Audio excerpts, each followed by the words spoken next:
ఆనాటి ప్రభుత్వం మీద కన్నెర చేసి కేసీఆర్ ఓడిపోతేనే మాకు నౌకర్లు వస్తాయని చెప్పి ఈనాటి ప్రభుత్వానికి వ్యతిరేకించినాయి.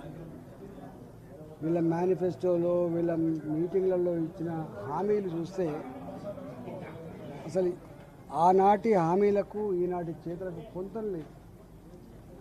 వాళ్ళు అడుగుతున్న రెండు ఒకటి పోస్టులు పెంచి మీరు నోటిఫికేషన్ ఇస్తా అని చెప్పిండ్రు, మీరు పెంచట్లేదు అనేది ఒకటో అభియోగం. రెండవది నిరుద్యోగులు అడుగుతున్నాయి రెండు ఒకటి కొన్ని పోస్టులు పెంచి మీరు నోటిఫికేషన్ ఇస్తా అని చెప్పిండ్రు, మీరు పెంచట్లేదు అనేది ఒకటో అభియోగం. రెండవది మాకు ఈ ఎగ్జామ్స్ అన్నీ కూడా ఒక్కొక్క ఎగ్జామ్ అందరూ పాల్గొనే ఎగ్జామ్స్ కాబట్టి ఒకటే ఎగ్జామ్ రాసుకొని ఊరుకునే వాళ్ళు కాదు కాబట్టి 4% 4 రాష్ట్రాలు 5 ఉంటే 5 రాష్ట్రాలు కాబట్టి ఒక ఎగ్జామ్ మధ్య కొంత గ్యాప్ ఉండాలి చదువుకోవడానికి అని చెప్పారు. ఇవాళ ఆ విద్యార్థులు ఇళ్లల్లో దీక్ష చేస్తున్నారు, ఇవాళ బయట దీక్ష చేస్తున్నారు. ఎక్కడ పడితే అక్కడనే అరెస్ట్ చేస్తున్నారు, కొడుతున్నారు, తిడుతున్నారు. వాళ్ళు అనుభవిస్తున్న నరకం చూస్తే బాధ అనిపిస్తుంది.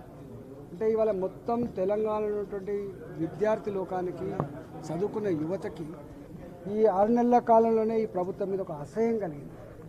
అంటే రేవంత్ రెడ్డి ఎంత మాటలు చెప్పిండో దానికి విరుద్ధమైన పరిపాలన కొనసాగుతుండే కన్నెర చేసే పరిస్థితి వచ్చింది. ఇవాళ వాళ్ళు అడుగుతున్నారు మమ్మల్ని, అన్నా మీరు ప్రతిపక్ష పార్టీగా భారతీయ జనతా పార్టీగా మాకు మద్దతు అని చెప్పాను. సంపూర్ణంగా వాళ్ళు కోరే డిమాండ్ల మీద భారతీయ జనతా పార్టీ పరంగా సంపూర్ణంగా మేము మద్దతు ఇస్తా ఉన్నాం.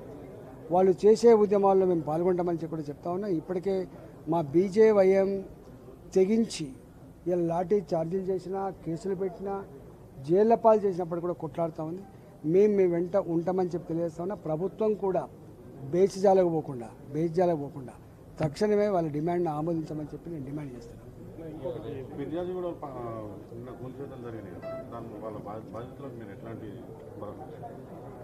నిన్ననే నేను ఆ పూర్తిగా ఏరియా అంతా కూడా నేను, మా అధ్యక్షులు విక్రమ్ రెడ్డి గారు, మా పవన్ కార్పొరేటర్ గారు మేమంతా అక్కడ పోయినాము. కానీ హృదయ విదారకమైన పరిస్థితి. ఇప్పుడు ఇల్లు కట్టుకున్న వాళ్ళంతా కూడా నెలకు 500 రూపాయల చొప్పున, సంవత్సరానికి 6,000 రూపాయల చొప్పున ఇన్స్టాల్మెంట్ కట్టి వాళ్ళు కొనుక్కున్నారు. 100 గజాలు, 70 గజాలు, 80 గజాలు. వాళ్ళు ప్లంబర్లుగా, ఆటో డ్రైవర్లుగా, బేకరీలో పనిచేసినటువంటి వాళ్ళుగా ఇల్లు కట్టుకుంటే ఇలా గిప్పుడు పోయి కూలగొట్టారు.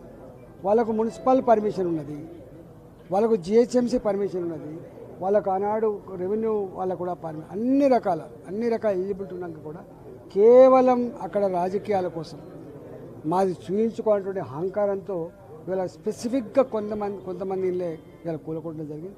దాని మీద కలెక్టర్తో మాట్లాడినా, మంత్రి గారితో మాట్లాడినా, వాళ్ళు మాట్లాడితే వాళ్ళు మాకు తెలియదని అంటున్నారు. కానీ వాళ్ళు తెలియకుండా జరుగుతుందని చెప్పి అనుకోవడం చీల్చి చెండాడతాం. పేదల జోలికి పోతే వదిలిపెట్టే ప్రసక్తి లేదు. ఆనాడు రాజశేఖర్ గారు ముఖ్యమంత్రి ఉన్నప్పుడు కూడా ఆ పైనుంచి ప్రెషర్ అని చెప్పి అధికారులు పవర్ ఉన్న వాళ్లకు గులాంగిరి చేసి సలాం కొట్టితే జైళ్లపాలయంలో చూసిండ్రు.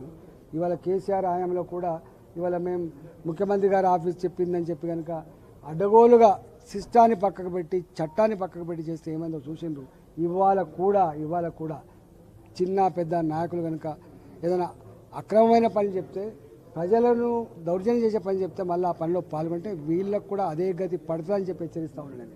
మేము వ్యక్తులకు వ్యతిరేకం కాదు, కానీ ఇవాళ ఒక నాయకుడు ఇవాళ అధికారం ఉంటుంది పోతుంది, ఒక పార్టీ అధికారం ఉంటుంది పోతుంది. కానీ 30-35 ఏళ్ల కాలం పాటు సర్వీస్లో ఉంటారు. వాళ్ళు సర్వీస్లో ఉన్న వాళ్ళైనా కనీసం నువ్వు ఏ ప్రమాణం చేసి అయితే నౌకరికి ఎక్కినావో ఆ ప్రమాణానికి కట్టుబడి, ఆ చట్టాన్ని కట్టుబడి పనిచేయాలి తప్ప బానిస లెక్క పనిచేస్తే ఏం జరుగుతుందో చూసింది. కాబట్టి బీ కేర్ఫుల్ అని చెప్పి హెచ్చరించాను.